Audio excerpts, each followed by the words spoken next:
สวัสดีครับพบกับผมเนกฟิชชิ่งเรียลลิตี้นะครับทริปนี้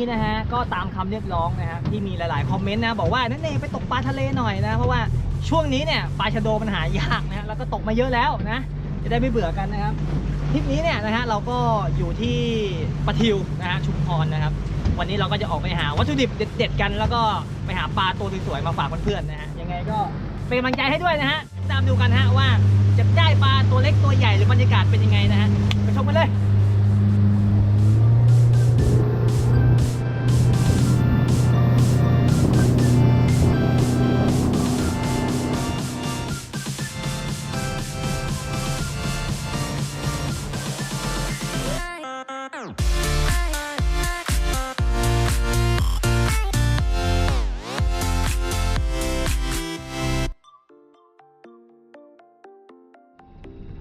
ตอนนี้เราก็มาถึงหมายแรกนะครับ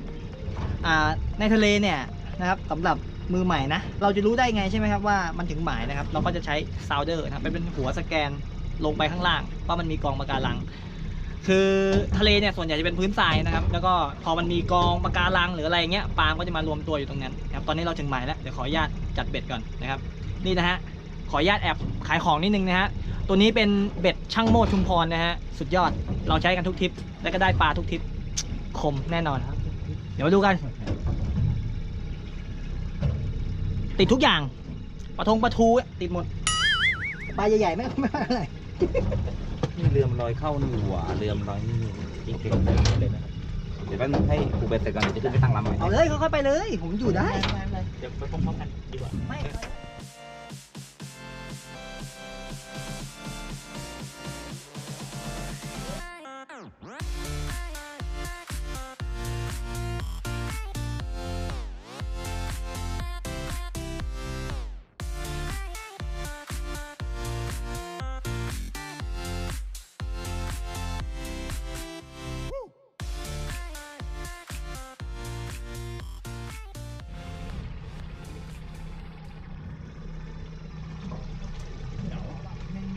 เก๋า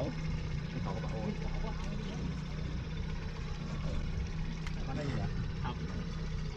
เขาคนทั้งเก่าไม่ใช่เก่าอะไรเก่าเลยสีสวย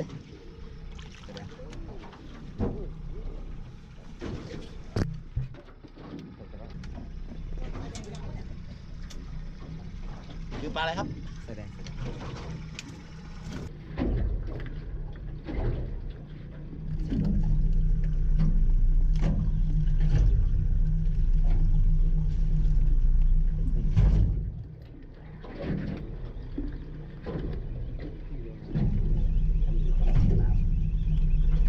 โยนไปปุ๊บลงไปถึงค้างเลยอุ้ยเย็ดแค่งานเข้าโอ้โหสายใครไม่รู้พี่ติดสายมานะแป๊บนึงสายผมแป๊บนึงพี่หย่อนไว้ก่อนคุณยันใช่ไหมยอดนะครับสายสวยๆทั้งนั้นเลยสายสวยๆทั้งนั้นเลยครับบอกแล้วว่าปลาทูเดือดร้อนสายนี้กำลังเหมาะเลยเนี่ย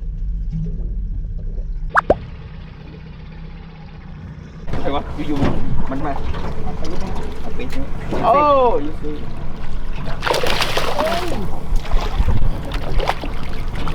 เลยทำเพื่อเมียเสร็จก่อนเป็นปลา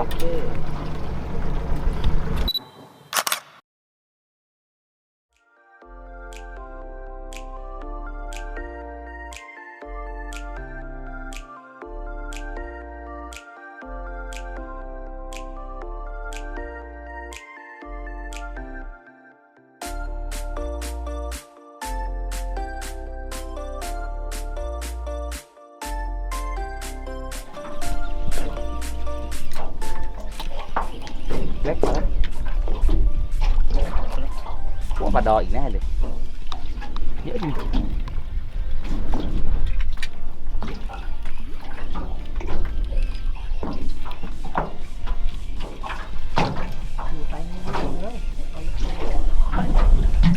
ไอ้ห่าปลาช่อนเน็กช่อนช่อนโง่ปลาดอ กูต้องกลับไปเปลี่ยนสายฉายาแน่เลยนะครับพันขึ้นมา โอ้หลุดแล้วมา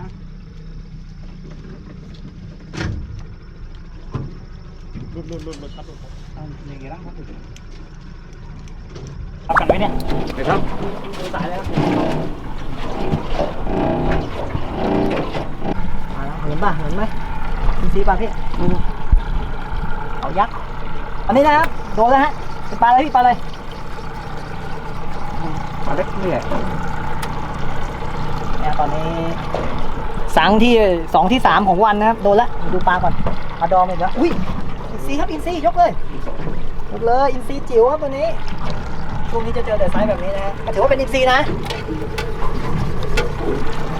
ผมก็โดนอะไรเหมือนกันแล้วนะฮะตัวนี้น่าจะพอมีไซส์โอเคครับนี่นะฮะตกปลาทะเลฮะมันได้ลุ้นอย่างนี้นะครับเพราะว่ามันอาจจะเจอทั้งไซส์เล็กไซส์ใหญ่นะครับแต่ตัวนี้จากกำลังเบรกที่อัดไปแล้วเนี่ยก็น่าจะโล2 โลขึ้นนะเดี๋ยวไปดูกันครับว่าเป็นปลาอะไร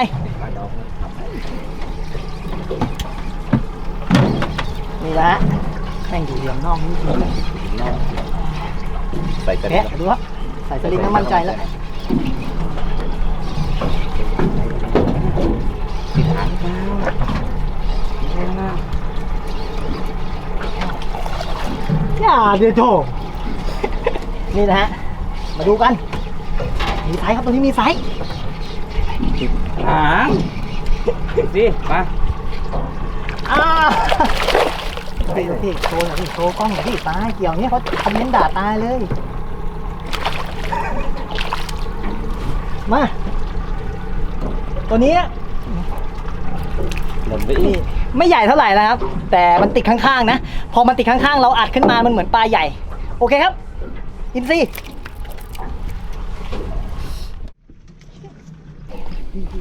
กินยังทันจิกเลยนะ ปั่นนะครับปั่นเลยอุ้ย อุตส่าห์ใส่เสื้อลงไป นี่พูดถึงโดนเลยนะครับเดี๋ยวเรามาลุ้นกันนะว่าพี่จะโดนอะไร โอ้ย พี่เนทป่ะพี่เนท เน็ตครับ โอ้โหเฮ้ย อัดขึ้นมาครับอัดขึ้นมา เพิ่งจะเหยื่อ เสียงดังเข้ากล้องไม่ได้ปลาแล้วก็โวยวาย ขาดนี่นู่นวิ่งไปปูดเนาะ ใจเย็นไม่ใจเย็นใจซีอยู่เฉยพี่โก้ช่วยหน่อย ไปนะ นี่ข้างหลังใจเย็นครับไปนี่ฮะบรรยากาศชิวๆนะซีไซส์กำลังกิน ครับ ถือโชว์กล้องหน่อย อันนี้คือกินจังหวะปล่อยลงไปเลยนะครับ กินจังหวะปล่อยลงไปครับ นี่ก็จะเป็นอีซีครับผมครับ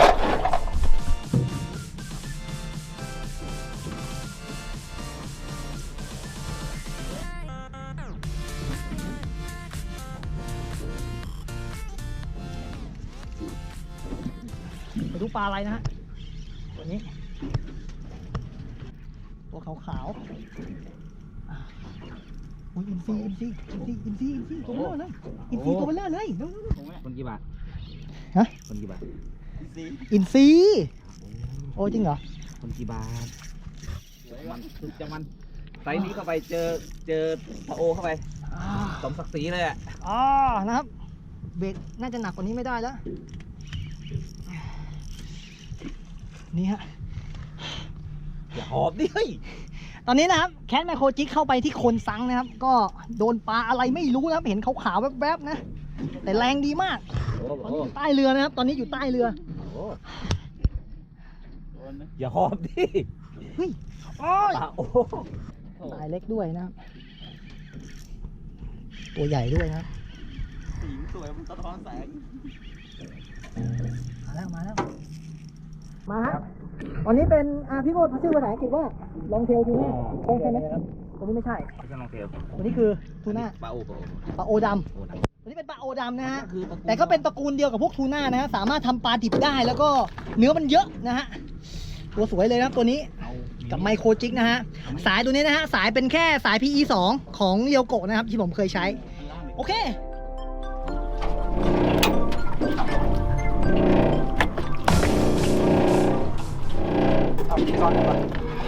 ตอนนี้นะที่เพื่อนๆเห็นนะเรากำลังโศกปลาเล็กนะฮะปลาที่นี่พี่โมครับเดี๋ยวให้ความรู้กับท่านผู้ชมนิดนึงไอปลาที่เราโศกขึ้นมานี่ปลาอะไรครับที่พี่โศกขึ้นมาเนี่ย ปลาหางเหลืองปลาสิกุลพวกนี้ครับ ปลาสีกุลนะฮะปลาสีกุลปลาข้างเหลืองพวกนี้จะหน้าตาคล้ายๆปลาทูแต่ไม่ใช่นะครับแต่คือกระดูกมันจะแข็งกว่านะครับแต่ด้วยความที่มันสดนะครับทำไงก็อร่อยนะครับแต่เราโศกปลาเล็กไปไว้กินก่อนแล้วเราค่อยไปหาปลาใหญ่กันต่อ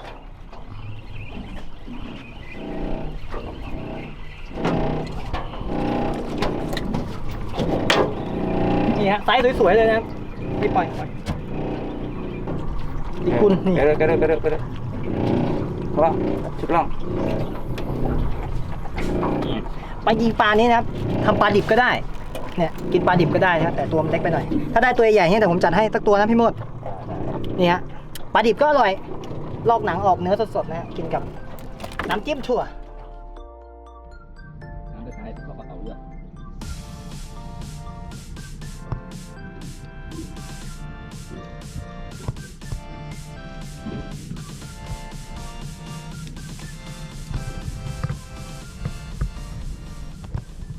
ลองจิ้มอินซีดูอ่ะ ไม่มีเลยคิว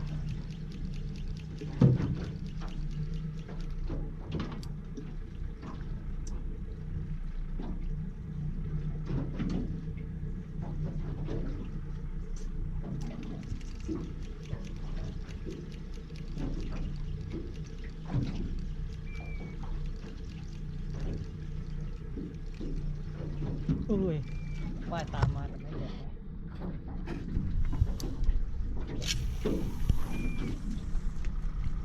ไม่โดนซังเราไม่ยอมไม่โดนซังดูข้างหลังหน่อยดูข้างหลังดูนะดูไอ้ห่าโดนแล้วนะครับใช่ไหมปลาอะไรดูอีกทีโอ้อะไร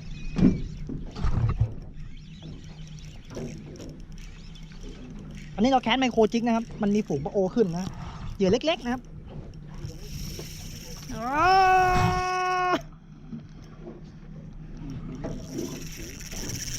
เฮ้ยมันไปตั้งว่ะอุ้ย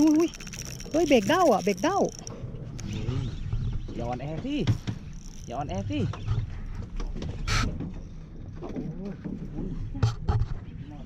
น่าจะเบิร์ดป่ะฮะไม่ใช่เบิร์ดมันเป็นสายลากยาวๆครับไม่ใช่รีบลัก อันนี้จะโดนปลาโอน่าจะปลาโออีกตัวนะครับอะไรเนี่ยคุณยืนดูอะไรเนี่ยผมศักดิ์ศรีจริงๆนะโอ้ไปแล้ว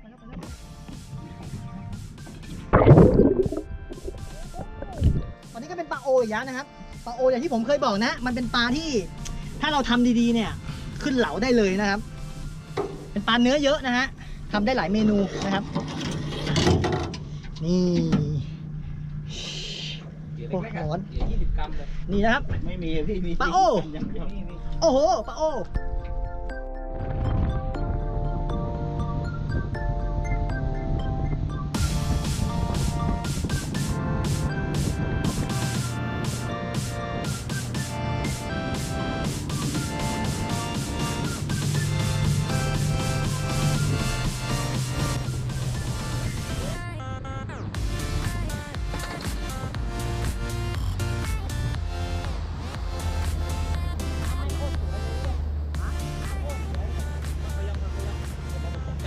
ตอนนี้นะฮะเรา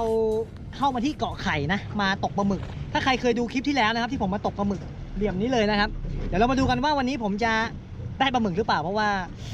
ยิ่งดูคลิปเก่าๆนะฮะก็อยากกินปลาหมึกสดๆมาตามลุ้นกัน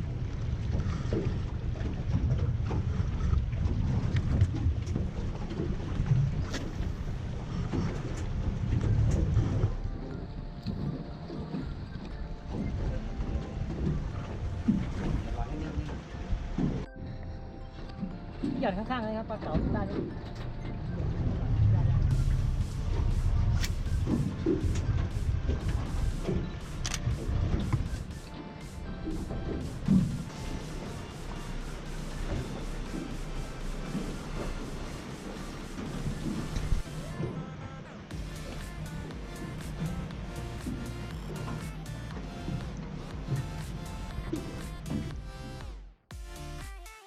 ตอนนี้นะฮะก็วันนี้เราออกตกปลามาทั้งวันแล้วนะครับก็ได้ปลาเล็กๆน้อยๆนะครับตัวนี้เป็นอินทรีเดี๋ยวเราจะมาทำชาชิมิอินทรีกันนะครับก็พี่เขาบอกว่าอินทรีเนี่ยก็เนื้อสุดยอดเลยนี่เดี๋ยวมาดูฮะเดี๋ยวมาดูว่าหน้าตาเนื้ออินทรีสดๆเนี่ยเป็นยังไงนะครับ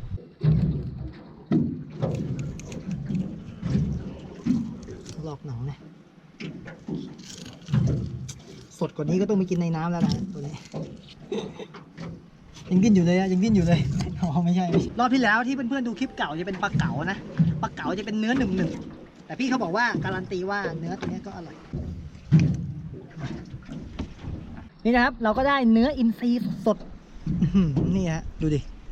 ใสแจ๋วมาเลยนะครับตัวนี้โอเคเดี๋ยวเรามาแลกกันวันนี้ลืมเขียงไม่เป็นไรเดี๋ยวเราเอาก้างกลางมันออกก่อนเพราะมันมีก้างใช่ก้างมันไหมเนี่ยพี่มดก้างนะก้างแร่อาจจะไม่ถูกหลักอะไรนะเราแร่ตามมีตามเกิดของเราเขียงก็ลืม แล้วก็เดี๋ยวดึงปื๊ดเดียว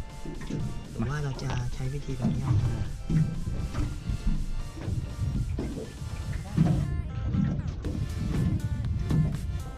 นี่นะฮะเขาเรียกว่ากินแบบโทริโกะตามมีตามเกิดนะโอเคอุปกรณ์ไม่ค่อยพร้อมเท่าไหร่นะฮะไม่เป็นไรจะได้ชิมรสชาติของเนื้อปลาอินทรีสดๆ มันทำไปดิ นี่นะฮะเราก็หั่นตามสไตล์นะฮะไม่ใช่เชฟ จริงๆอยากหั่นให้สวยนะแต่ว่าเป็นครั้งแรกที่ผมหั่นอินทรีดิบแบบนี้เนื้อมันก็เลยหั่นยากนิดนึงนะครับก็เนื้อสดมากนะ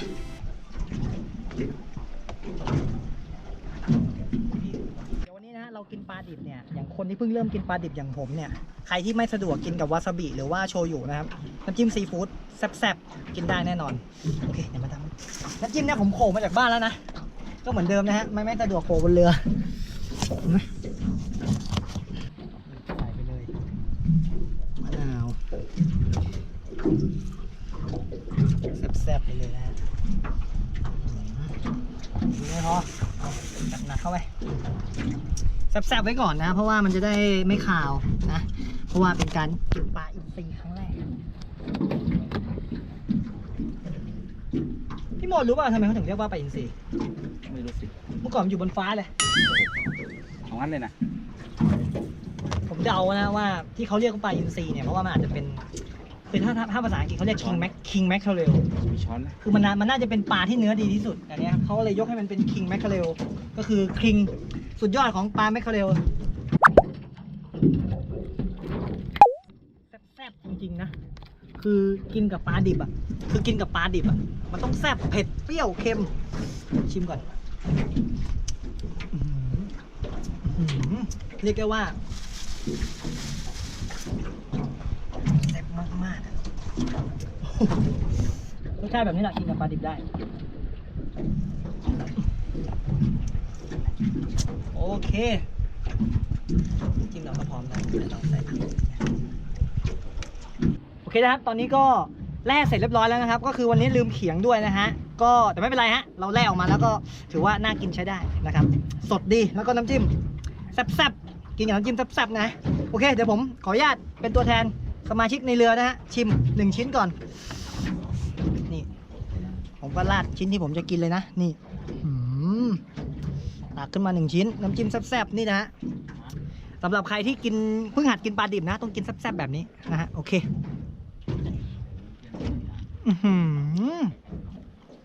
นุ่มแล้วไม่มีคาวเลยนะครับตัดกับตั้งโอสุดยอดครับนี่ฮะปลาไทยๆนะครับซาชิมิก็ไม่เป็นรองใครแน่นอนนะฮะโอเคฮะเดี๋ยวขออนุญาตจัดการเมนูนี้กันก่อน ถ้าใครชอบคลิปนี้นะฮะอย่าลืมนะครับกดไลค์กดแชร์กดซับสไครต์เยอะๆนะฮะผมมีโอกาสผมจะทำคลิปแบบนี้ออกมาเรื่อยๆนะฮะโอเคขอจัดการเมนูนี้ก่อน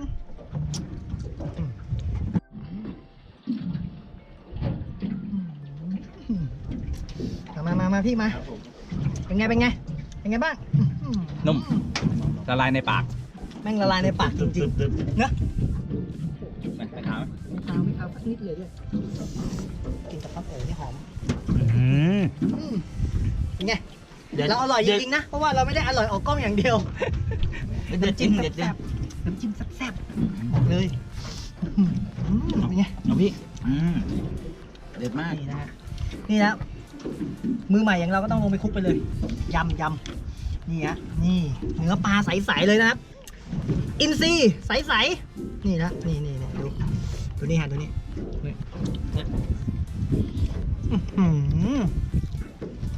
สุดยอดนี่นะฮะ เพราะว่าชิวๆตกปลานะฮะได้ปลาด้วยมีความสุขกับการเสพบรรยากาศเสพธรรมชาติแล้วก็ได้กินวัตถุดิบชั้นเลิศจากธรรมชาติแบบนี้นะฮะใครมีโอกาสนะฮะมาได้แบบนี้มันแน่นอนนะฮะโอเคยังไงก็คลิปนี้นะฮะขออนุญาตจบเพียงเท่านี้นะฮะยังไงทริปผมตะลุยชุมพรเนี่ยรับรองมีคลิปอีกมากมายแน่นอนนะอย่าลืมติดตามกันด้วยนะฮะสำหรับคลิปนี้ลาก่อน